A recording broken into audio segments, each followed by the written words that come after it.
NIIT માટે major સમાચારો છે કે જે સેન્ટ ચાર્લ્સ કન્સલ્ટિંગ ગ્રુપનું અધિગ્રહણ તેમણે ખાસ અહીંયાથી કર્યું છે અને આ ડીલ વિશે વધુ જાણકારી લઈએ. NIITના CEO અને एग्जीक्यूटिव डायरेक्टर स्वप्निश लल्ला अपनी से जोड़ेला है. स्वप्निश जी, गुड आफ्टरनून. बहुत बहुत स्वागत है आपका CNBC बाजार पर. एक मेजर एक्विजिशन जो है वो आपने किया है और बहुत मेजर डील जो हमें देखने मिल रही है. पहले सर डिटेल्स बताइए, क्या फ़ायदा ये NIIT को दिलाएगा और किस प्रकार का काम ये जो सेंट चार्ल्स कंसल्टिंग है वो करता है. बहुत धन्यवाद NIIT की बात करने के लिए. ये जो acquisition Saint Charles Consulting Group का किया है उसमें वो फिक्स्ड प्राइस $23.4 मिलियन का दिया है. इसके अलावा एनुअल अर्नआउट्स हो सकते हैं अगले 4 साल के लिए, which could be quite substantial. Saint Charles Consulting Group 20 साल से काम कर रहे हैं. उनका फोकस है मैनेजमेंट और कंसल्टिंग कंपनीज के साथ काम करने का. तो वो जो मैनेजमेंट कंसल्टिंग कंपनीज है उसमें फोकस करते हैं. वो learning and development and education specialist हैं और ये professional services companies, management consulting companies के साथ काम करते हैं.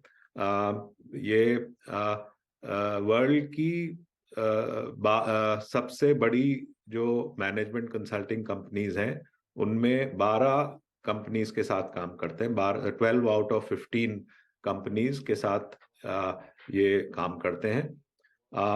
इनका कैलेंडर ईयर 21 में रेवेन्यू $21 मिलियन था और इनकी जो प्रॉफिटेबिलिटी थी 20% से ऊपर थी.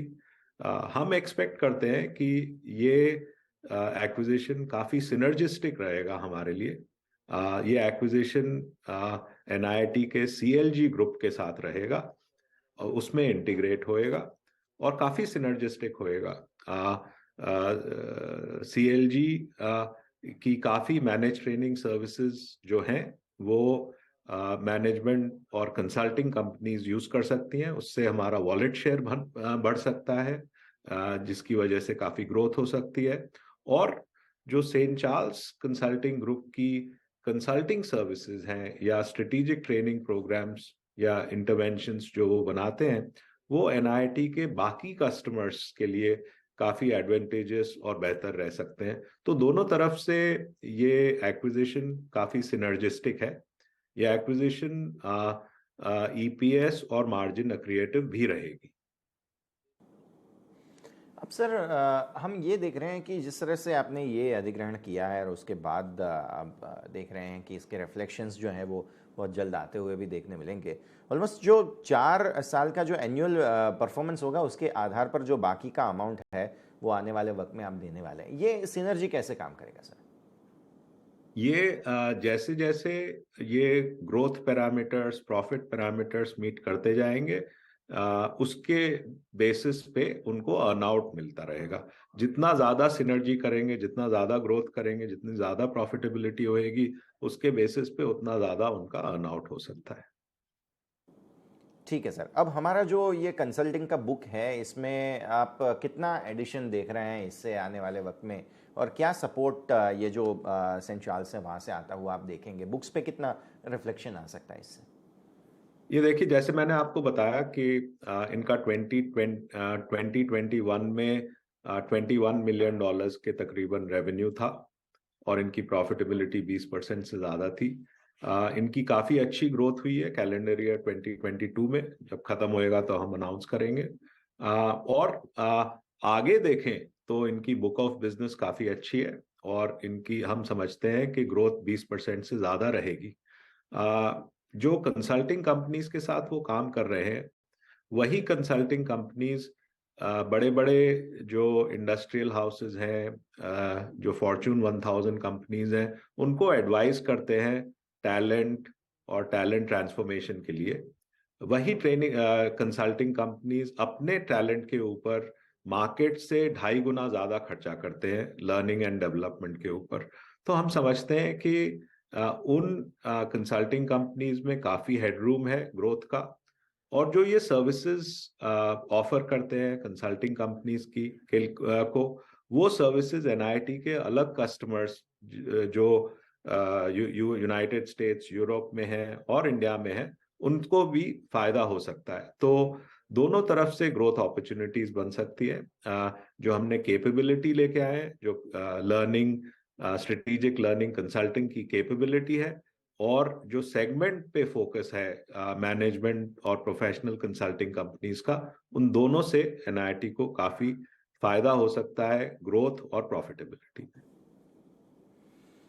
ठीक है सर। अब जो माहौल है सर्विसिंग इंडस्ट्री में, कंसल्टिंग इंडस्ट्री में, वो थोड़ा सा हम अगर देखें ग्लोबली, तो आईटी में थोड़ा सा जो ले ऑफ वगैरह का जो चल रहा है उसके बारे में मैं समझना चाह रहा था कि कैसे इसको देखा जाए। और ऑब्वियसली ले ऑफ हुआ है तो आने वाले वक्त में फिर डिमांड भी बढ़ेगा, लेकिन अभी जो थोड़ा सा टेंशन चल रहा है खास रिसेशन वगैरह का, उसको आप कैसे देखते हैं ग्लोबल सिनेरियो को सोचने से? कि मार्केट में अनसर्टेनिटी है, इसका कोई डाउट नहीं है। मार्केट में काफी अनसर्टेनिटी है, और काफी अलग अलग ट्रांसफॉर्मेशन वेक्टर्स के ऊपर काम हो रहा है। डिजिटल ट्रांसफॉर्मेशन है, एनर्जी ट्रांसफॉर्मेशन है, बिजनेस ट्रांसफॉर्मेशन है। तो काफी कस्टमर्स ये ट्रांसफॉर्मेशंस के पीछे जूझ रहे हैं। इन सब चीजों को करने के लिए टैलेंट बहुत इंपॉर्टेंट है। अगर आपके पास टैलेंट नहीं है तो इस ट्रांसफॉर्मेशन को आप कंप्लीट नहीं कर सकते। और टैलेंट को ट्रांसफॉर्म करने के लिए expert learning and development advice is the most important thing. और एनआईआईटी और सेंट चार्ल्स के साथ होने से NIT becomes the leading provider of consulting services and managed training services to large corporations globally. ठीक है सर। बाकी मार्जिन्स के ऊपर कोई कमेंट करना चाहेंगे आप? क्योंकि अभी देख रहे हैं जो ये रिसेशन वगैरह का माहौल है, डिमांड का थोड़ा सा प्रॉब्लम है, तो मार्जिन्स पर भी असर रहा है। आपको लगता है सेकेंड हाफ में भी ये प्रॉब्लम्स रहने चाहिए? देखिए, अनसर्टिनिटी की वजह से शॉर्ट टर्म में हमारे रेवेन्यू और मार्जिन में अनसर्टिनिटी रहेगी। जैसे हमने बोला है, हमारा क्वार्टर ऑन क्वार्टर ग्रोथ वापस शुरू हो जाना चाहिए Q3 से, और मार्जिन्स में थोड़ी इंप्रूवमेंट आनी चाहिए। लॉन्ग टर्म हमारा ग्रोथ और मार्जिन 2020 की एक्सपेक्टेशन है, मीडियम टर्म और लॉन्ग टर्म में। एंड ये जो एक्विजिशन है ये उसको सपोर्ट करेगा। ठीक है सर। तो बहुत बहुत शुक्रिया स्वप्निश जी, आप हमारे साथ जुड़े, और हम आशा करते हैं ऐसे ही बेहतरीन प्रदर्शन आप करते हैं और इन्वेस्टर्स को खुश करते रहें। Thank you sir.